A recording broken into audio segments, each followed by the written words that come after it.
안녕하세요, 땅끄부부입니다. 왜 똑같이 운동하고 적게 먹는데도 어떤 사람은 살이 잘 빠지고 또 어떤 사람은 살이 잘 안 빠질까요? 저랑 오드리도 이 고민을 정말 많이 했어요.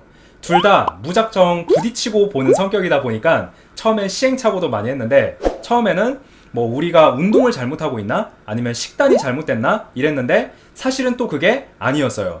저희처럼 이런 비슷한 고민들로 질문 주시는 분들도 많아요. 남들보다 적게 먹는데도 살이 잘 안 빠져요. 운동을 하루 3, 4시간 하는데도 체중이 꿈쩍도 안 해요. 물만 먹어도 살쪄요. 근데 정말 물만 먹어도 살찌는 체질이 있는 것 같아요. 저희가 그랬어요. 근데 너무 또 상심하지는 마세요. 제가 이따가 이거에 대한 답을 알려드릴게요.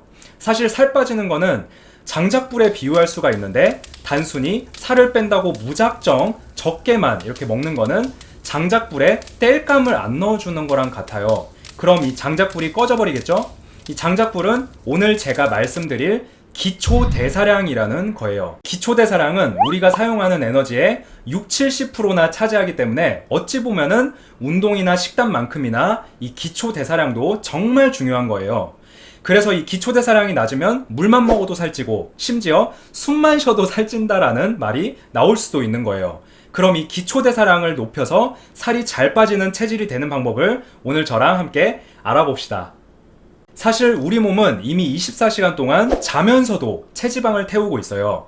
기초대사량, 제가 말씀드렸죠? 말 그대로 가만히 누워서도 숨만 쉬어도 소모되는 에너지예요. 참 고맙죠?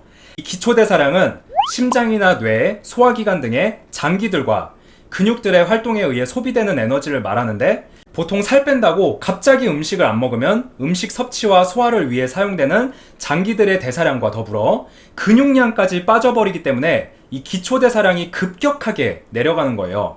저랑 오드리도 이 개념을 몰랐을 때 무작정 적게만 먹고 그래서 살이 잘 안 빠졌었어요. 그럼 반대로 이 장기들과 근육들의 대사량을 늘리는 방법도 존재하겠죠? 여기서부터 잘 들으셔야 돼요. 오늘 딱 이 2가지만 꼭 명심하세요.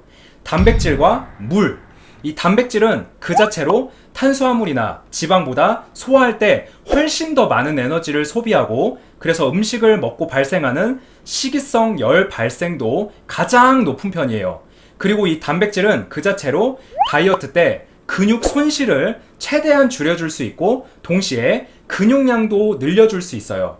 이 근육량을 늘리는 것도 중요하지만 원래 가지고 있던 근육을 잃어버리지 않는 게 저는 훨씬 더 중요하다고 생각합니다. 이 다이어트 때 근육이 왜 중요할까요? 근육은 우리 몸에 있는 24시간 지방 소각장이라고 생각하시면 쉬워요. 지방은 키로당 3-4kcal 에너지를 소모하는 반면에 근육은 키로당 12-13칼로리의 에너지를 소모해요. 정말 많죠? 3-4배나 지방보다 근육이 살을 잘 빼준다는 뜻이에요.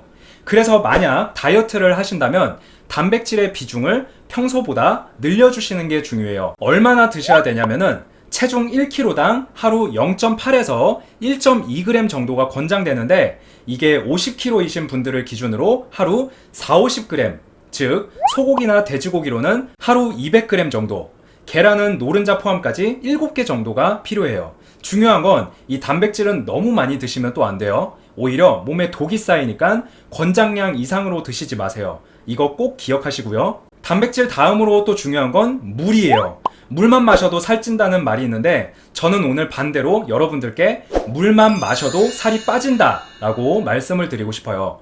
이게 왜 맞는지 제가 과학적으로 설명을 드릴게요. 물은 사실 칼로리가 없는데 이걸 또 마시고 배설하는 과정에서 우리 장기들이 많은 일을 하게 돼요. 정말 고맙죠? 네, 근육들의 70%가 물이라는 거 들어보셨죠? 물을 마시면 근육 내에 교감신경계가 활성화되고 혈액 내에 노르에피네프린이라는 교감신경 자극물질도 함께 이렇게 증가하는데, 이게 활성화된다는 뜻은 우리 몸에 열 생산이 촉진된다는 뜻이에요. 말 그대로 기초대사량이 장작불이 활활활활 타오른다는 뜻이에요. 살이 빠진다는 뜻이에요. 실제로 독일에서도 성인 남녀에게 500ml의 물을 마시게 하고 에너지 변화를 측정했는데, 1시간이 지나고 에너지 소비량이 평소보다 30%나 증가했다는 연구 결과도 있어요. 그리고 또 중요한 거, 다이어트 때 변비, 부끄럽지만 저도 겪었어요. 충분한 수분 섭취는 저 같은 다이어터들이 한 번쯤은 겪는 이 변비를 예방하는 효과도 있어요. 오드리도 물을 너무 잘 안 마시는 편이라서 제가 선인장이라고 놀리곤 했었는데, 아무튼 그럼 얼마를 마셔야 될까요? 세계보건기구 WHO 기준으로 하루 권장 섭취량은 1.5에서 2리터 정도, 200ml 컵으로 하루 8에서 10잔 정도예요. 제가 양으로 알려드렸으니까 이제 물만 마셔도 살찐다는 생각으로 물 피하지 마시고, 물 마셔도 살 빠진다 라고 생각하시면서 충분히 드세요. 우리 물 마시면서도 살 뺄 수 있어요. 여기까지 딱 두 가지만 꼭 기억하세요. 단백질과 물 충분히 섭취하기. 기초대사량이라고 거창한 게 아니에요. 우리 몸은 지금 이 순간에도 살을 열심히 빼고 있고 그걸 도와주기만 하면 되는 거예요. 다이어트 할 때 운동, 식단도 중요하지만 이 기초대사량을 신경 안 쓰면 성공할 수가 없어요. 오늘 제가 그 방법들을 알려드렸으니까 여러분들은 잘 하실 거라 믿어요. 이번 영상이 여러분들 다이어트에 조금이라도 도움이 되었으면 좋겠습니다. 살 안 빠진다고 고민만 하지 마시고 영상 보면서 편하게 댓글 남겨주시면 감사하겠습니다. 영상이 도움이 되셨으면 좋아요, 구독, 알림 설정 부탁드리겠습니다. 감사합니다.